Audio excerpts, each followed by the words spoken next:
میرے ان بہن بھائیوں کے لیے جن کو اللہ تعالیٰ نے ابھی تک اولاد کی نعمت سے نوازا نہیں ہے، کوشاں ہیں، ادویات بھی لیتے ہیں، علاج بھی کراتے ہیں، لیکن معاملہ نہیں بن رہا، کوئی ایسا وظیفہ حضور بتا دے.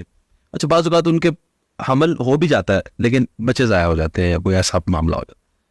آپ پلیز کوئی ایسا وظیفہ بتا دے کہ میرے بے اولاد بہن بھائیوں کو اللہ کریم اولاد کی نعمت سے نوازے، اللہ سب کو اولاد دے.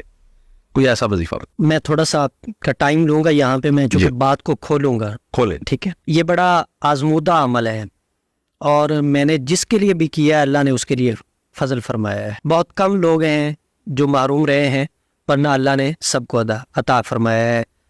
چونکہ سب چیز اللہ کے قبضہ قدرت میں ہے، ہم عمل کر سکتے ہیں، اس میں اثر نہیں ڈال سکتے، لیکن اپنی کوشش جاری رکھنی چاہیے.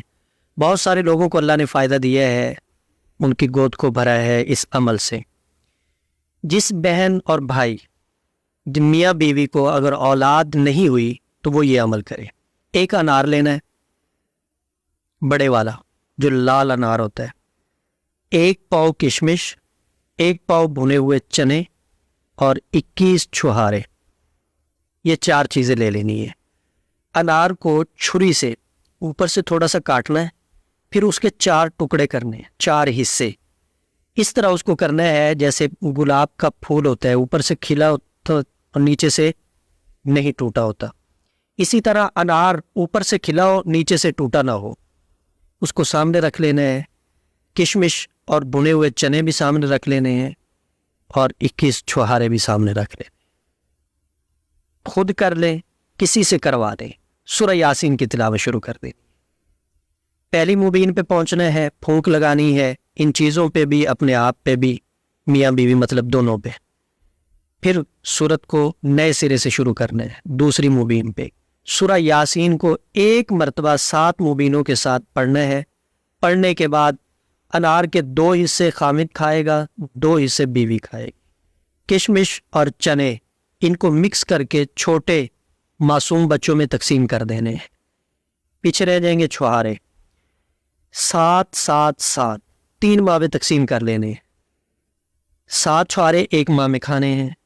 اگر امید نہ ہو تو اگلے ماہ 7 اور کھا لینے ہیں. اگر امید ہو جائے تو اگلے ماہ دوسرے 7 نہیں کھانے. کھانے کی ترتیب یہ ہوگی کہ آدھا انار خامد نے کھایا، آدھا بیوی نے کھایا. اسی طرح آدھا چھہارا خامد کھائے گا، آدھا چھہارا بیوی کھائے گی. اور جس دن انار اور چھہارا کھانا ہے اس دن ملاپ لازمی طور پہ کرنا ہے. اللہ پہلے مہینے کے اندر ہی فضل فرماتے ہیں اور اولاد ہو جاتی. ماشاءاللہ. اللہ کریم بے اولاد لوگوں تک یہ پہنچائے اور اللہ کرے کہ جی. ایک اور عمل ہے. جی. 2 نام ہے، ایک اللہ کا ذاتی نام ہے اور ایک اللہ کا صفاتی نام ہے.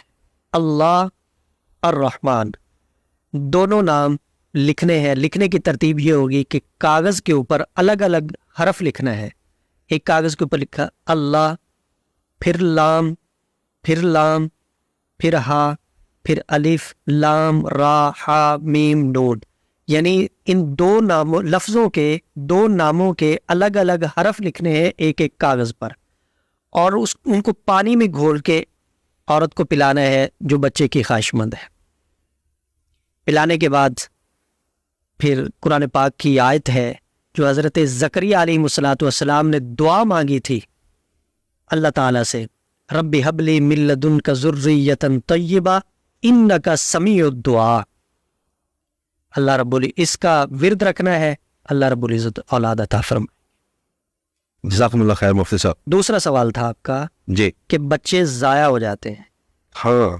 اگر کسی عورت کا حمل ضائع ہو رہا ہو، ضائع ہو جاتے ہوں بچے، تو اس کا یہ ہے کہ اس کے پاؤں کے ناخن سے لے کے سر کے بال تک ایک دھاگا ماپنا ہے لال رنگ کا، پھر اس کے ساتھ 8 اور ماپنے ہیں، ٹوٹل ہو جائیں گے 9 دھاگے.